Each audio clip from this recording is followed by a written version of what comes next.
but you see with this welt, if I turn it upside down, it actually fits inside the top pan, inside the bottom pan. So if I wanted to hot hold or heat things in here, whilst cooking in here, I can do, and this acts as a little frying pan. And then this model actually has these D-rings, which means I can lift these up, put a stick in here, and even use that over the open fire as an actual frying pan. Okay, so a really nice, versatile, very bomb-proof system, which is why I like to use them. You're going to be using them mainly with your actual stove setup. So, with our spirit burner, you have the screw-on lid, and inside that you have a rubber O-seal. Follow me along on this, guys, with your own version.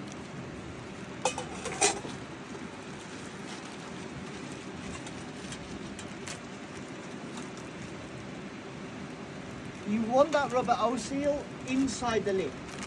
So if you find you take it off, and for some reason it's sat on there, you don't want it. Okay, you're just going to put it back in the lid. And the reason that's there is if there was fuel still within this, that would seal these holes shut and hopefully prevent any leakage, although it is not an exact science. Okay, so it's not a particularly robust system. What I've got is this little fuel well, which I'm going to pour some fuel into shortly. Inside this wall is a wick, so as I put fuel in that well, it gets soaked up by that wick and holds it underneath these small jet holes. Okay?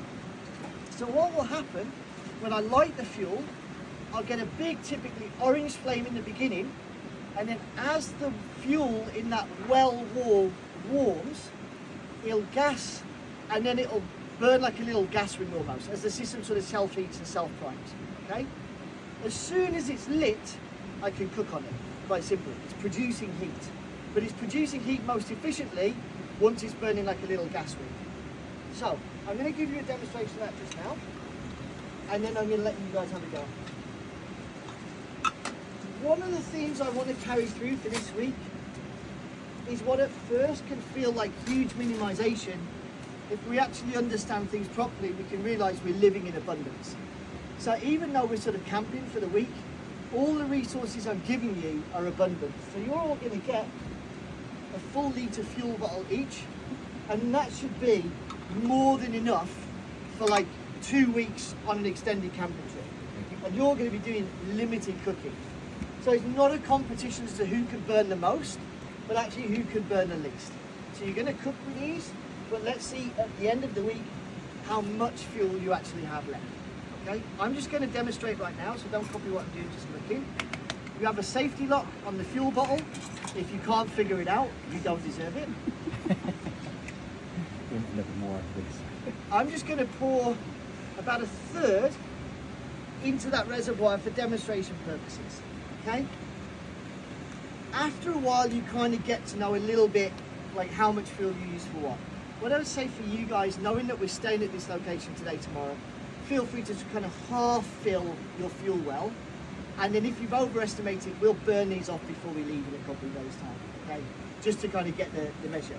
What you don't want to do is put so little fuel it burns down, and then you're going to put fuel in when it's super hot, and then it can kind of self-ignite and give you a bit of a scare, okay? So it's better to have early on a little bit too much fuel and not use it, than too little fuel and still be cooking and then feel the need that like, actually I've got to kind of, now go ahead and refuel. Okay?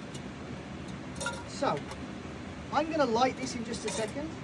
Once it's lit, I'm then going to put my windshield over the top, and then with water in my cooking vessel, I'll place that on top of everything else. Now this is just aluminium. This is hanging down the back here. Everything is going to get hot.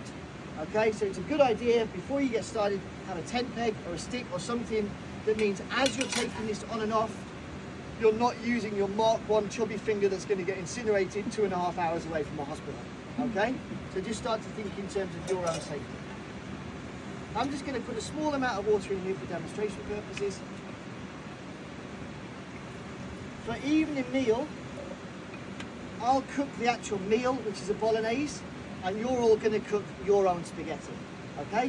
So that's going to force you to use the system, and it means if it's not cooked to your liking, it's your fault, not mine, okay? So if you want it rock hard al dente or soft as shit, that's entirely up to you, okay? So it will force you to actually use your stove systems And we're not going to repurpose that spaghetti water for anything else. That's going to get strained off and just kind of thrown. Okay? So, with this helpful breeze, I'll light my fuel, which is in my fuel well. It can burn with quite an invisible flame in the beginning, so if you're not sure it's lit, just hold your hand over. If it doesn't feel warm, it's not taken.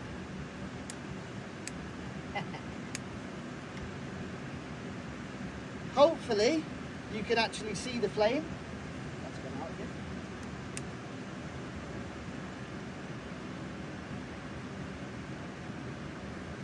You all see that? Okay, so it is actually burning. I'm going to leave that out the windshield just for now, until it starts to burn a little bit more, so you can see what it should be looking like. I can't see from your angle, guys. Can you see the flame there? Just a blur. Yeah, it's just a little flicker. Okay, but you can kind of see the heat in the top. Yeah. All right, so this is the big problem with these stoves, is they kind of burn fairly invisibly early on, so you're often not sure is it burning or not. Okay. So once I'm happy it's lit, like I said, that's producing heat, so I can get it on straight away. Now I'm going to let that burn a little bit more. Just let that take.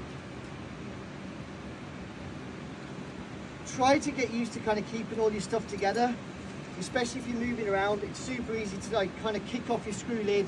If it sails off down the embankment into the river, you just brought yourself problems early on. So this is where you've got loads of space, your own place, your own time, to start to get yourself organised. What will happen as the week goes on is the moves will get a bit more intense and your footprints will shrink down a little bit more. I'll expect you to start operating in a smaller and smaller space. For today, you've got as much room as Dutch camper vans will allow us, and no more. Okay?